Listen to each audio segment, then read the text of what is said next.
ముఖ్యమంత్రులు కూడా తమ సొంత నియోజకవర్గాల్లో జరిగే అభివృద్ధి కార్యక్రమాల్లో పాల్గొంటారు. వీటికి పెద్ద ఎత్తున ప్రచారం లభించేలా చూసుకుంటారు. ఎందుకంటే దీనివలన రాజకీయ ప్రయోజనంతో పాటు చాలా ప్రయోజనాలు ఉంటాయనే విషయం తెలిసిందే.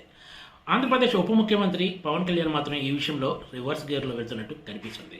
ఆయన ఆంధ్రప్రదేశ్తో పాటు ఎక్కడ పర్యటనలు చేసినా కూడా ఎక్కువ శాతం ప్రత్యేక విమానాలనే వాడుతున్నట్లు జనసేన వర్గాలు చెప్తున్నాయి. రోడ్డు మార్గంలో వెళ్లేది అతి తక్కువ సార్లు మాత్రమే. అయినా సరే తన సొంత నియోజకవర్గం పిఠాపురంలో జరిగే అభివృద్ధి పనులకు అంటే శంకుస్థాపనలో ప్రారంభోత్సవాలకు కూడా తాను హాజరు కాకుండా తన అన్న కొత్తగా ఎమ్మెల్సీ అయిన నాగబాబుకు ఈ బాధ్యతలు అప్పగించడం ఇప్పుడు తీవ్ర చర్చనీయాంశంగా మారింది.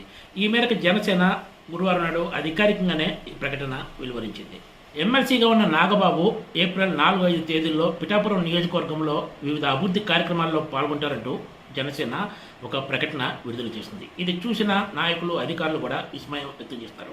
ఉప ముఖ్యమంత్రి పవన్ కళ్యాణ్ నిజంగా అంత బిజీగా ఉన్నారా? సొంత నియోజకవర్గంలో జరిగే అభివృద్ధి పనుల్లో పాల్గొనడానికి కూడా తీరికలేనంతగా ఆయన ఏం పనులు చేస్తున్నారో అన్న చర్చ తెర మీదకి వస్తుంది. పిఠాపురంలో జరిగే కార్యక్రమాల్లో నాగబాబుతో పాటు జనసేనకు చెందిన ఇతర నాయకులు కూడా పాల్గొంటారంటూ వెల్లడించారు.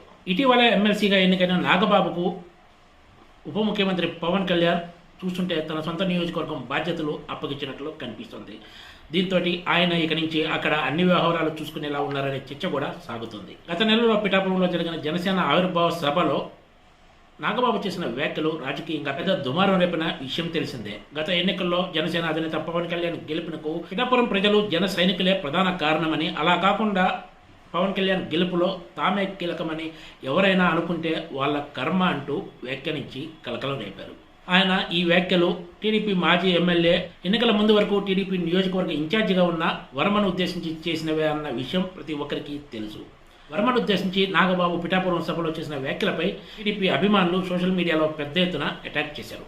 ఈ తరుణంలో ఉప ముఖ్యమంత్రి పవన్ కళ్యాణ్ పిఠాపురం బాధ్యతలన్నీ నాగబాబుకే అప్పగించడంతో రాబోయే రోజుల్లో పిఠాపురం రాజకీయం మరింత రంజుగా మారే అవకాశం ఉందనే చర్చ సాగుతోంది. Please subscribe TG TV.